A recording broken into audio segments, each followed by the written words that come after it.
Washington.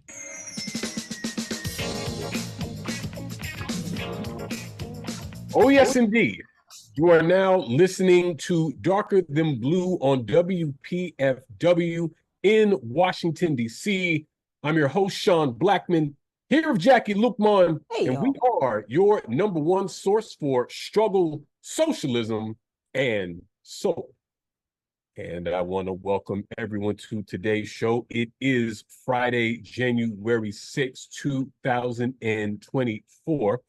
And we want to kick today's show off with some local news. And we're very happy to be joined for this conversation by Netfa Freeman, an organizer with Pan-African Community Action and the host of Voices with Vision, which you can hear right here on WPFW every Tuesday at 9 a.m. Eastern Standard Time. Netfa, thanks so much for joining.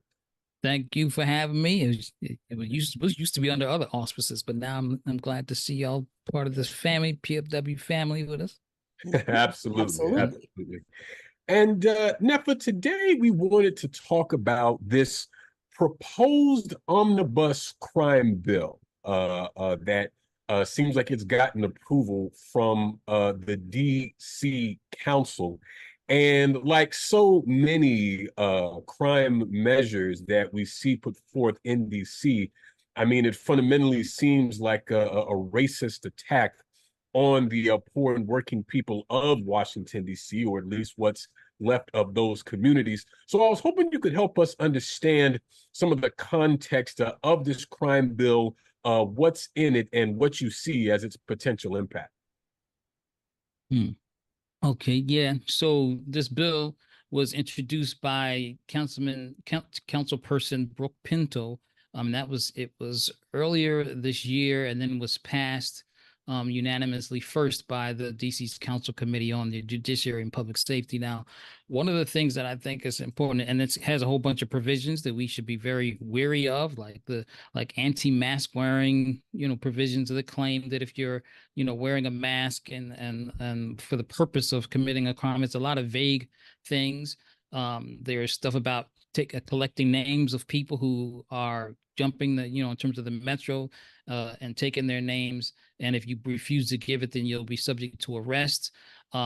There are a number of provisions, drug-free zones, which means that any zone, a geographical area that they claim is a drug use area, they want to make it drug-free, then it would be illegal to have gatherings in those areas for a particular period of time. I think it was like 5 days. I can't remember now, but the point is the power, those who have the power to do these things are really creating, are really trying to preserve and uphold really an exploitative order, essentially an exploitative order. They're not looking at under the guise of, and they're doing it under the guise of trying to fight crime, and they're not looking at the root issues that cause crime in the first place. And we have to say street crime or petty low-level crime. We have to put it that way because people just need to understand it in that level, because we're not talking about crimes like the capitalists stealing our wages or anything like that.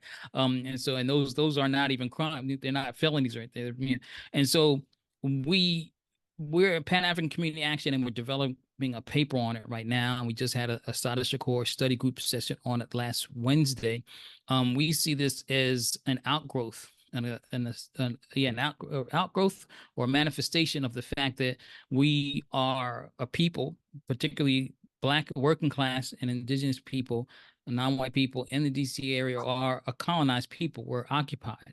And these things the bills largely expanding the powers of the occupation forces known as the police in our communities to relegate our mobility to the areas, the ghettos where they want to keep us, the ghettos that are on the periphery of the metropoles. We're really pretty much only supposed to go there if we're working, on the behalf of capitalists, if we're serving our labor, serving them. If you ain't got no job, you're not supposed to have no business being there. And you under suspicion for being those undesirables that cause crime. And maybe somebody might be there for doing something, whoever, people have to survive, and they do whatever. They do what the system meets them out to do. And so we have to see the bill. One, we have to see this bill as that. Really, it's not something that the policymakers are doing for in the interest, even though it seems they might say it is, but in the interest of the working classes and the people who are in our communities, but it's really to preserve the capitalist order. And it actually demonstrates that this is the distinction between representative democracy and participatory democracy. And representative democracy, we just, all we can do is vote for people who claim to be working in our best interest, and then they go behind closed doors, and then they also go behind closed doors, and we don't have access to the closed doors, but you know who do have access. That's the rich and the business class. And then they make policies that are designed for that interest, and they come out and tell us those policies are designed for our interests.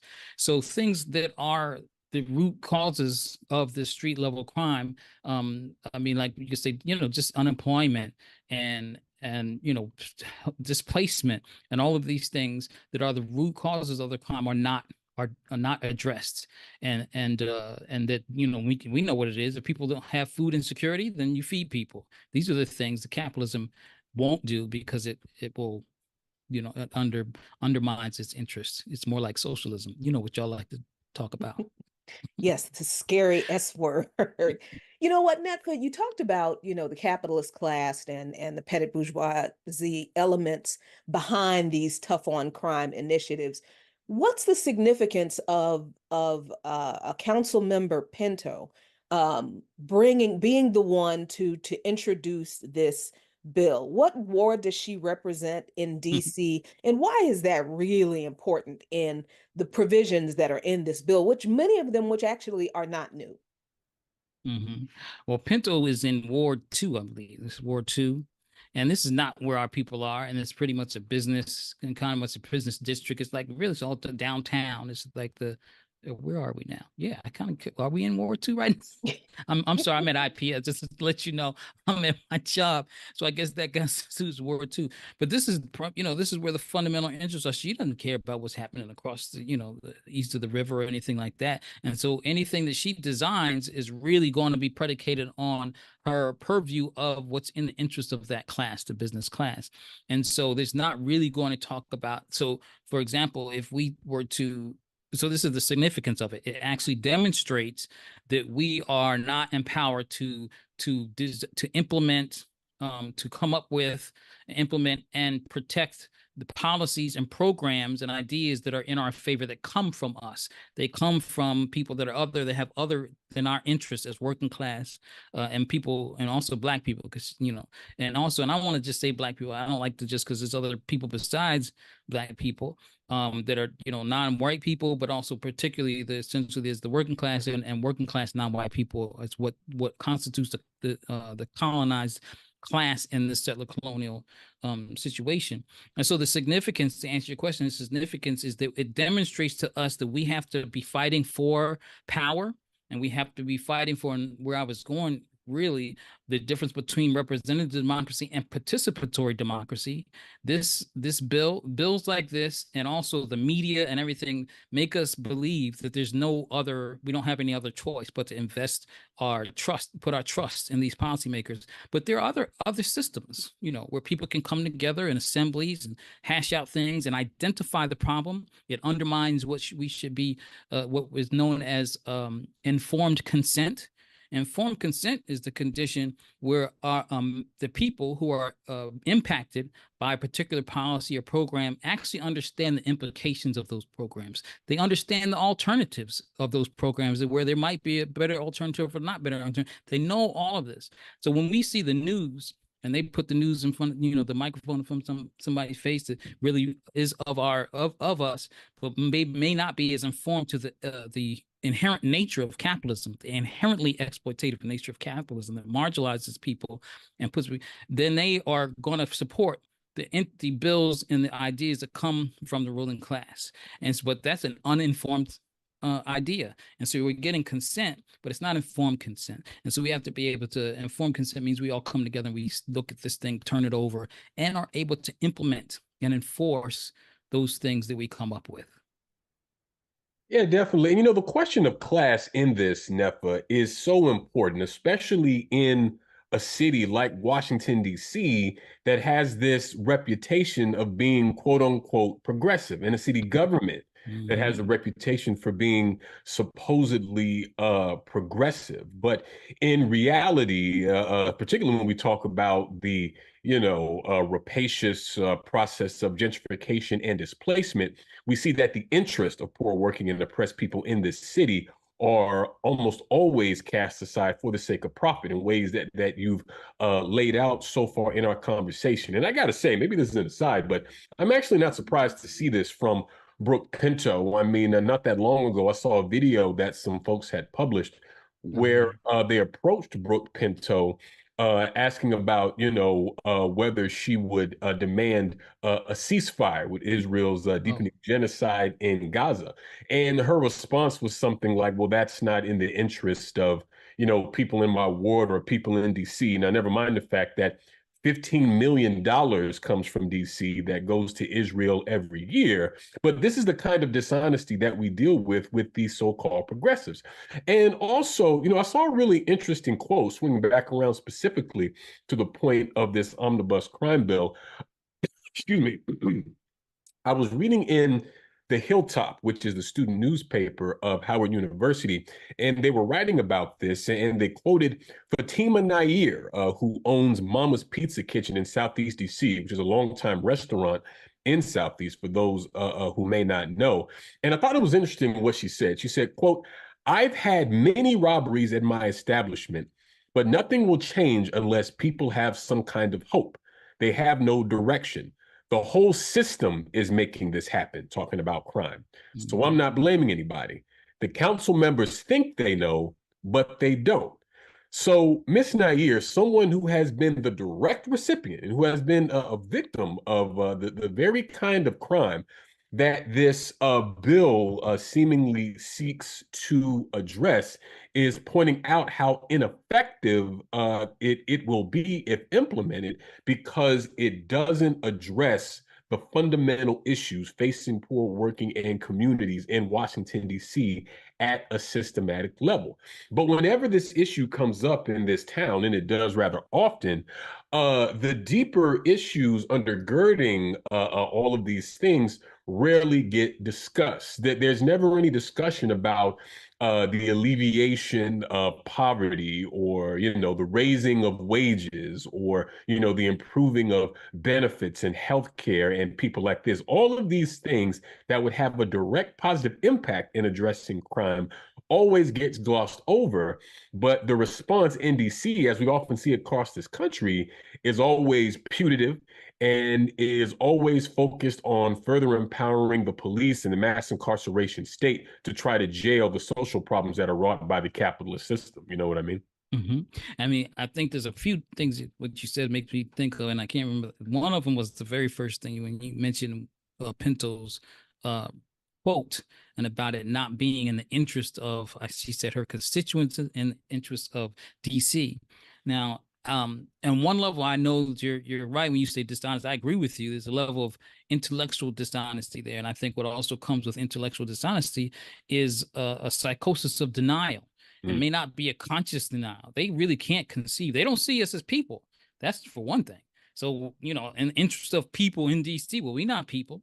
The people that the young people that the like, for example, the parents, or maybe that young mother who may be or the young mother who may be the parent of somebody who's committing these, they're not people.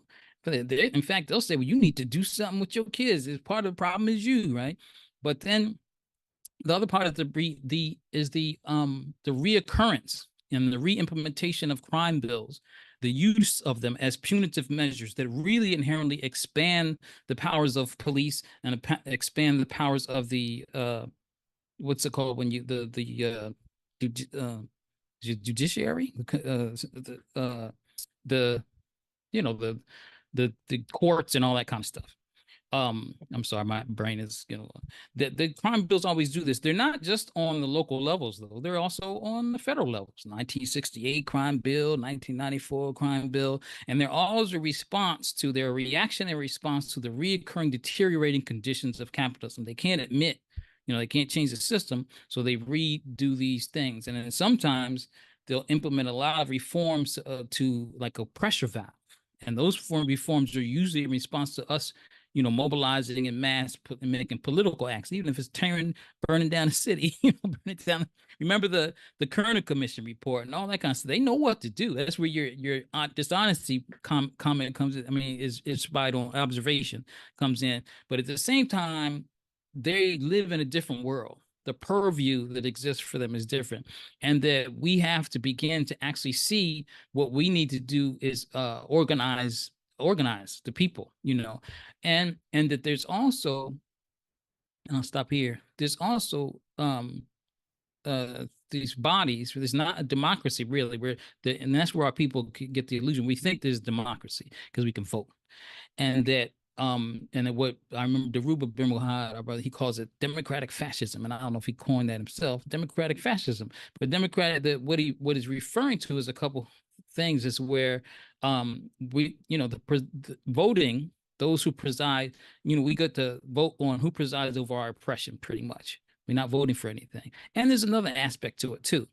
It's the real democratic processes are reserved for the bourgeois class, like, who controls the Senate and House, and which is beholden to the rich, things like the Electoral College. On the DC level, the National Capital Planning Commission, we don't control none of this stuff. It controls us, and maybe one of y'all can help me. I was trying to remember the name of this body. It's pretty much, it's an unelected body, like on the DC level, of businesses and whatnot. I can't remember the name of it. I remember we were doing some stuff years ago, protesting, and we kept talking about it, and a lot of people didn't. I know what you mean. The name escapes me. Yeah. But anyway, these are the ways in which decisions are made on the behalf of the people, but we're outside of those decisions. And what we have to begin to figure out is, how do we organize ourselves to shift power in the hands of the working class, and out of the hands of because then we can reimagine real solutions. That's where the real solutions coming from. People who are directly impacted and connected to the quote unquote crime, and know what affects it, and aren't worried about what's happening in like War II, and not designing policies that are really, to help War II, because there's stuff with the metro, getting on the metro and anti-mask wearing stuff. It's really about relegating the mobility of colonized people. You're not supposed to go any place unless you come in to work for us or spend money, on our businesses and whatnot. Yeah, and Netfa, the implications for an already like marginalized and what's left of Chocolate City here in DC, because you can't call it Chocolate City anymore. The implications of these kinds of legislations, they reach beyond like, fining people and possibly imprisoning people. There are implications for housing and education and other things so when these city council members who are living in the wards in the city that are really not impacted by the root problems, and the root problem is not crime, the root problem is a whole bunch of other stuff, whole bunch of other social stuff. I mean, what are the far-reaching implications for not meeting the needs of the people? And that's the root of this fear that people have of crime. It's that people's needs aren't being met, their basic human rights needs, in the richest country, in a society in the richest country in the world. Those things that we said, poverty and addiction. We don't say things like addiction, because when people self-medicate, then we have to deal with that. Those the kind of things lead to stuff. Food insecurity. Where the safe and healthy food accessible in our communities, and actually adequate housing, inadequate housing, but also the meaning self-images that come from this capitalism media. But the consequences of that is a deteriorating society, one that concentrates power more and creates what they would deem as, even if they, and I think some of them use the expression, an expendable population, a surplus population of people that we don't need. You ain't got no job. You can't buy our stuff. You can't work for us because you're not, we won't hire you because you're not the kind of people that we want to hire. So that population gets bigger under neoliberal capitalism. Neoliberal capitalism, that system that values and measures the value of things and people based on their utility to profit, pretty much, and devises policies.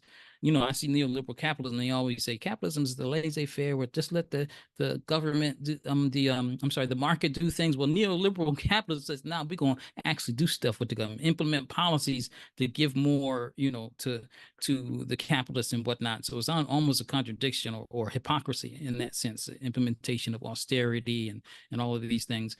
But basically that's the answer to your question. It's just going to, create it.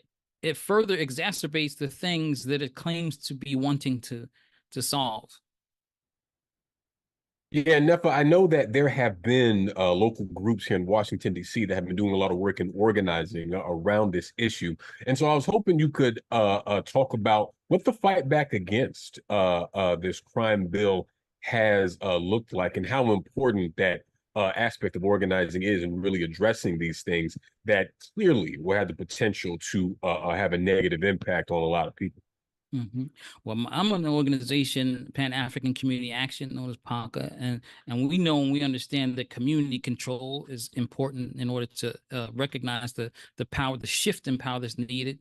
There are other organizations, not just us. Black Lives Matter DC, there's Harris, Wildland Streams, are all doing things. First step is to raise awareness about this bill and the real nature of it. A lot of people know what's happening, but they don't understand what it's going to do. So these organizations are doing that. The PACA, we know that community control, we say, of police is one of the things, but it's not only police. We know that if the people can come together and organize themselves, decision-making bodies like people's assemblies and councils and those kind of things, and sort of tackle and identify the various issues that plague the community to exacerbate crime, like returning citizens, how we deal with returning citizens, how we deal with turf wars and addiction and all those kind of things, and then say what is the solution, what can we do if we have control over the resources and everything like the state does and others do, what will we implement? So we have to first realize we can do it and then fight for that. So it's a two-pronged thing where we're organizing and actually implementing to the best of the ability and the little resources we can what we come up with, but then also it would be like but also attack exposing the legitimacy of the state and the working class in terms of the illegitimacy and their disingenuous nature. And so we have to have campaigns that do that. And I didn't mention Stop Police Terror Project, but in terms of another one of the organizations that's out here. So that's the thing. It's like showing people, well, we have to come together and offer solutions to the community that the rest they want to throw away. And the people that we want to throw, and that are part of our community, they're extension of us, and that we also have to expose the criminality, really the criminality of the system. These are top dogs. They do real crime, like just wipe your neighborhood out. Displace right. You and like human rights violations. You know what I mean? Yeah, that's definitely the case. And I mean, particularly now, and we're going to get into this with Erica in a few minutes, I think we have to look at our struggle domestically, Netfa, from an international lens. Yes. Like this situation in DC is not just a DC situation. We're talking about gentrification, but how is gentrification different from the mass displacement of people in an ethnic cleansing or a genocidal campaign that's being carried out in, another country? How is that? How do we see these as the same things? Well, some may argue that in form, some may argue they're different, but they're only talking about form or intensity, or even what we say, how can I say, the time, the rapidity of something. But gentrification, and the only difference is only in form, but not in essence. It's essentially the same thing.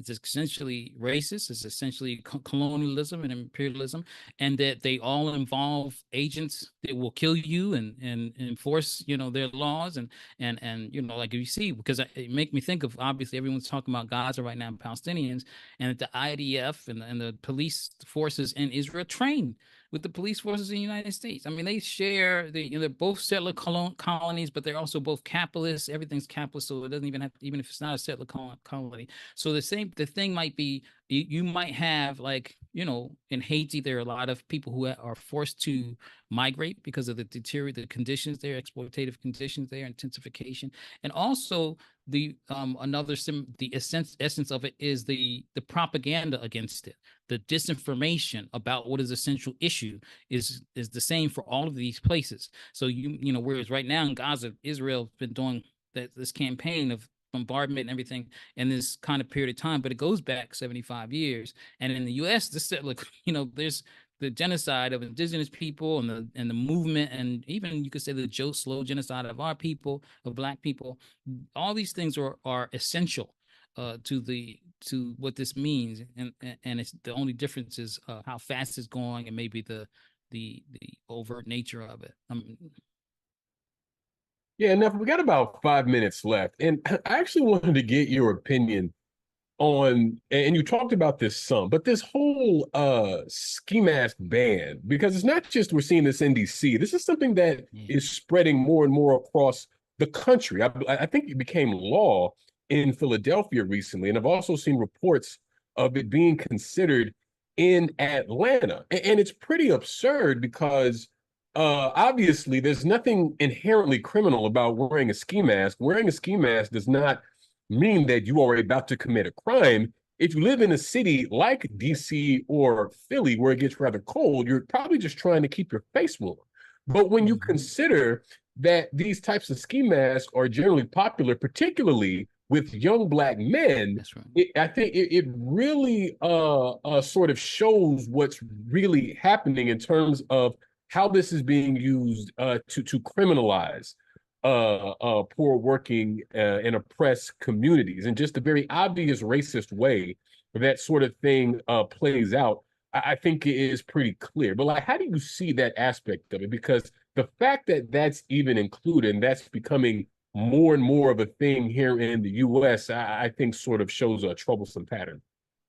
No, I mean, I agree with you. I mean, that's what I would start, is concurring with everything that you said, and to add on to it, we have to, what it really essentially does, because it serves no other purpose but this, is to expand the the the boundaries, the borders in which they expand the envelopment of people into the criminal justice system.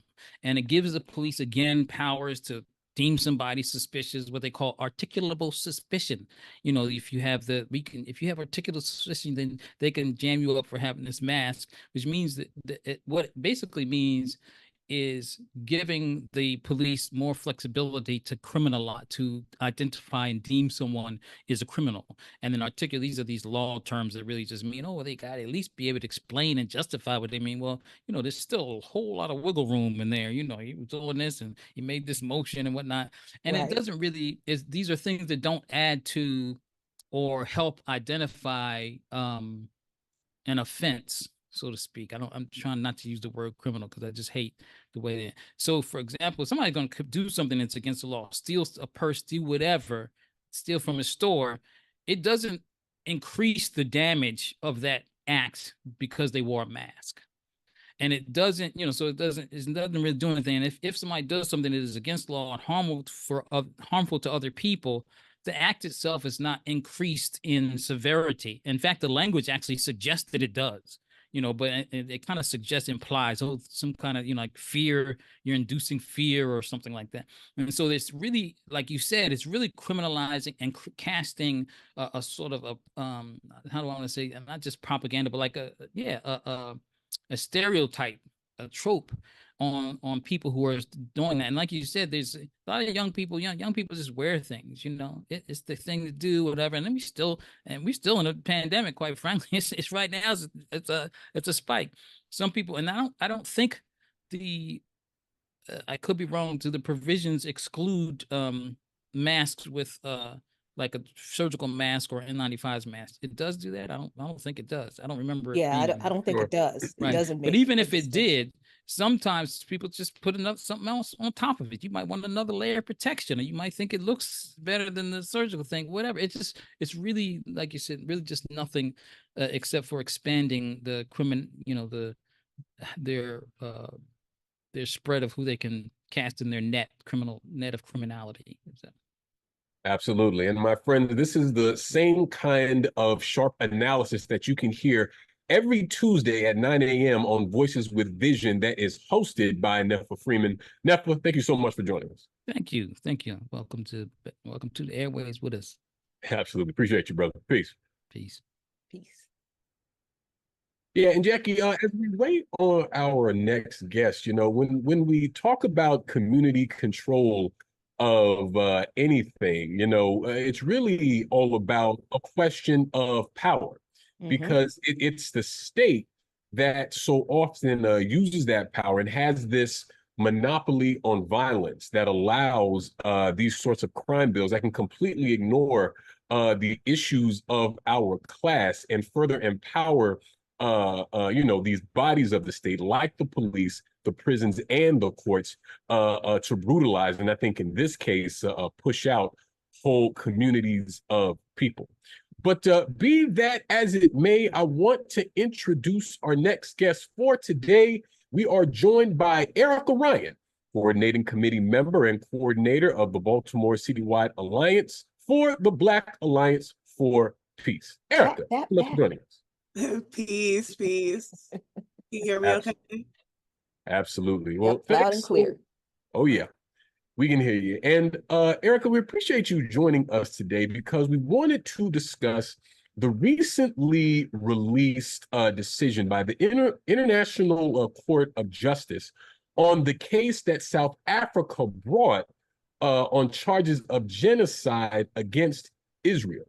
And the ICJ has ordered that, quote, the state of Israel shall take measures within its power to prevent the commission of all acts within the scope of Article 2 of this convention, meaning the prevention and punishment of the crime of genocide, in particular, killing members of the group, meaning Palestinians, causing serious bodily or mental harm to members of the group, deliberately inflicting on the group conditions of life calculated to bring about its physical destruction in whole or in part, and imposing measures intended to prevent births within the group. The court also ordered that Israel, quote, prevent and punish the direct and public incitement to commit genocide in relation to members of the Palestinian group in the Gaza Strip, and enable the provision of urgently needed basic services and humanitarian assistance to address the adverse conditions of life faced by Palestinians in the Gaza Strip. And while the peace sort of stopped short of calling for a ceasefire, which is a popular demand within this issue, South African Foreign Minister Naledi Pandor described this as a kind of de facto call for ceasefire because, quote, in exercising the order, there would have to be a ceasefire. And I feel like there's a lot that's bound up in this, Erica. I tend to think that it's still sort of a noteworthy development as Israel's deepening genocide on Gaza continues. But I don't want to do too much editorializing. I'm definitely curious your thoughts. Yeah, excuse me. Well, I will preface and say, claim no easy victories, right? But I do think that today is a historic day, and what South Africa has been able to do by bringing this to the International Court of Justice has been historic, if not because this has been the first time that there has been receipts, right? We have 80 plus pages of things that has been done, things that have been said, and I always talk about the usefulness or utility of these courts, right? We're not necessarily looking for a win, but I think the way that we gauge or understand wins should be looked at differently. For instance, including with the fights for community control.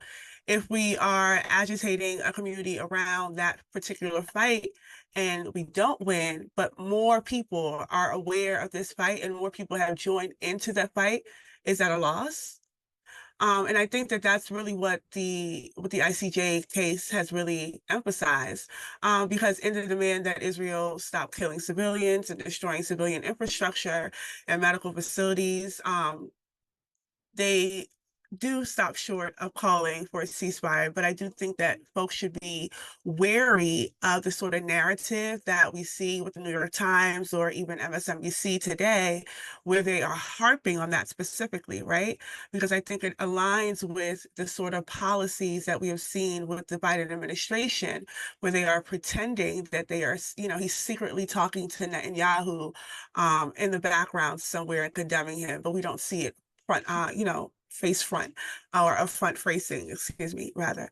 And so that's really the situation that we're seeing unfolding, where we're watching these liberal mainstream media platforms really play with that language. Mm. And I think that as organizers, we have to be careful in terms of how we depict what happened today.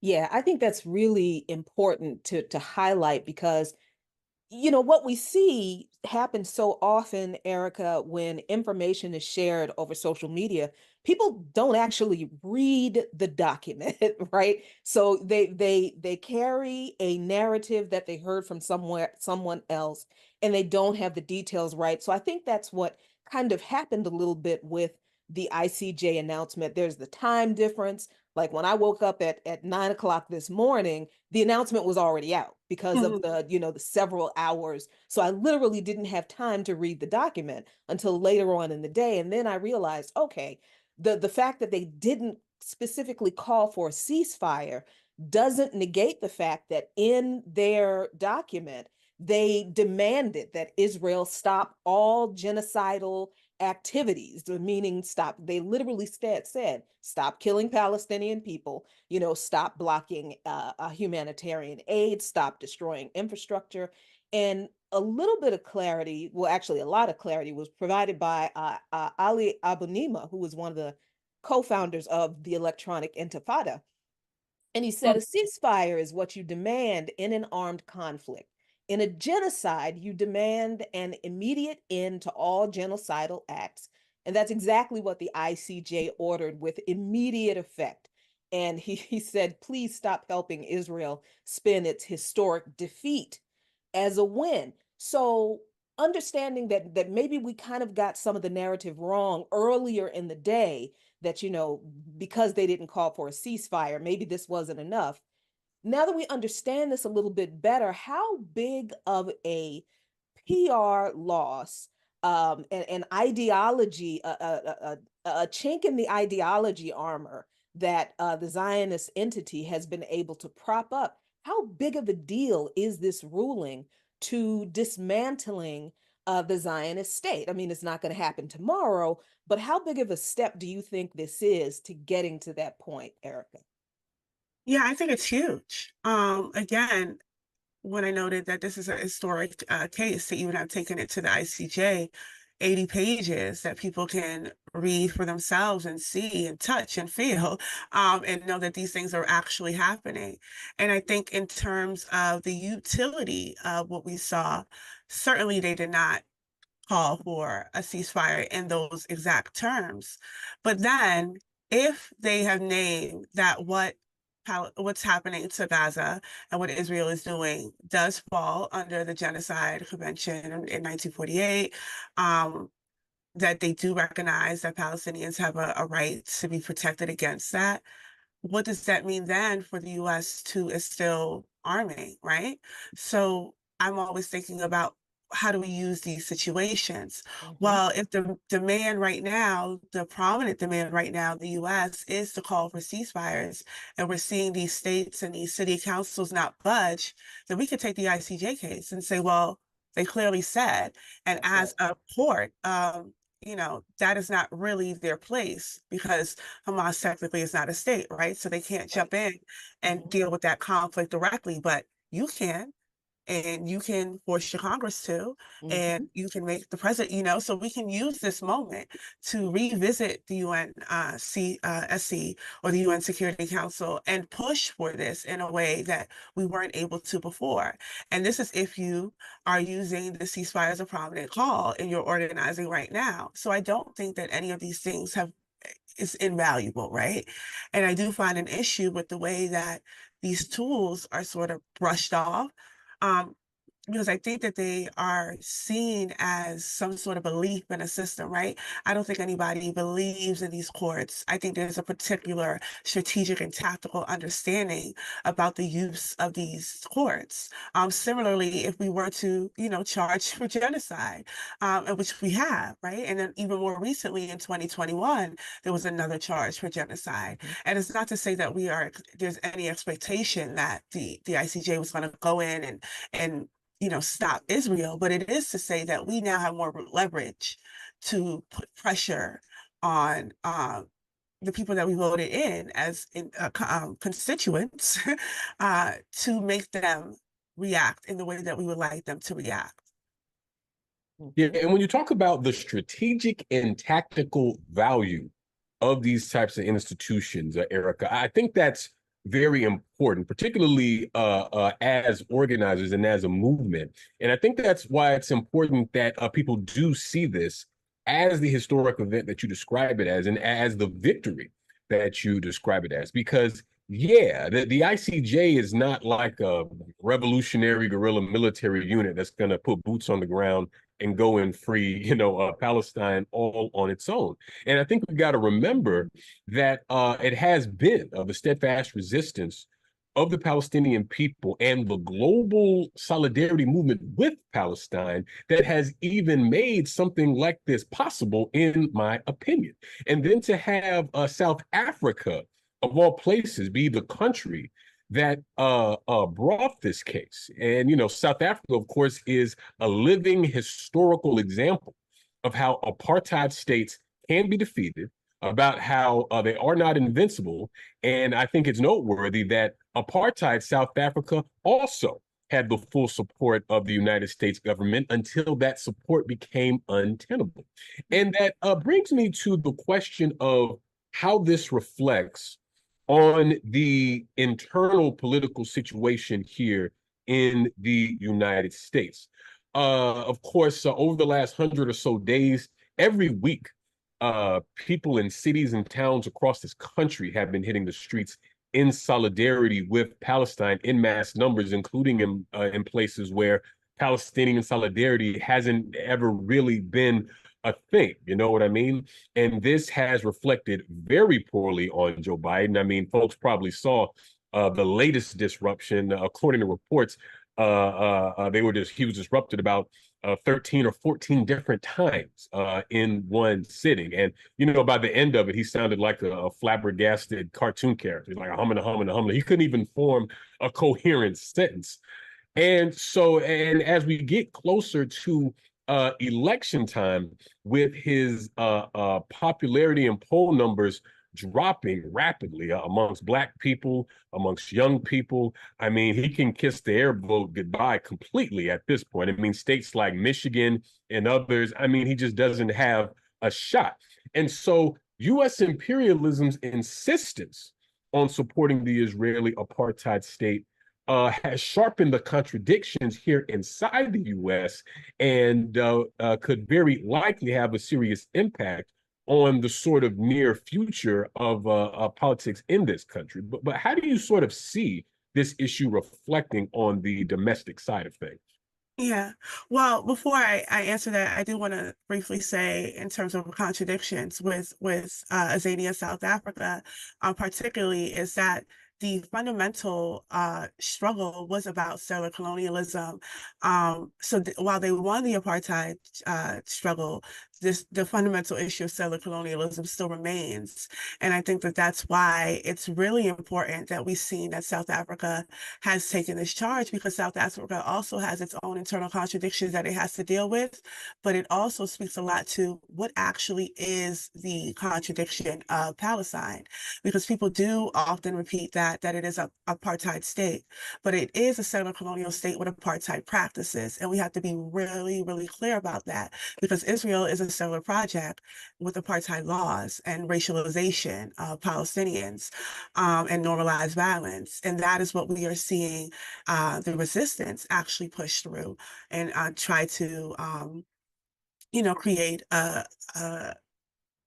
create a self-determination and self-sovereignty for themselves, because we understand, especially at Black Alliance for Peace, that peace is not the absence of conflict, but rather the achievement by popular struggle and self-defense of a world liberated from the interlocking issues of global conflict and nuclear armament and proliferation and unjust war and subversion, right? So there's all these things that have to be overcome, which is why we say, no, we don't think that the courts are necessarily going to make a change, but the ruling does shift how we're able to actually speak about what's happening and organize people around what's happening here, especially domestically, right? Because as we had this ruling today, we also had a ruling from Trump.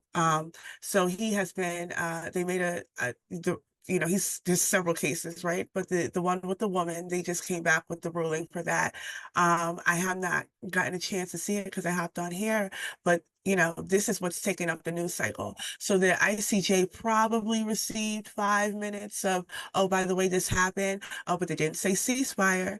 And then they moved on to Trump and nonstop Trump, because what they are trying to do is dispel this notion of Biden really actively partaking in this genocide. And they are trying to leverage this sort of use of democracy, and, hold that over people's heads as if to insist that a vote for Trump is a vote for the end of democracy. But what about democracy for Palestinians? Or what about democracy for Haitians? Or what about democracy for the people in Western Africa right now in the Sahel, where Blinken is? What is Blinken doing there? So we really have to understand these dynamics and these sort of okey doke dynamics that are happening within the Democratic Party, where they are trying to shift the very real fact that Biden is a neocon, that he is a war president, and he is continuing to prove that since the very first day. He has not been in the business of international affairs or trying to project some rule of law. But if they believe in the so-called rule of law, then what does that then mean? That they are supporting Israel.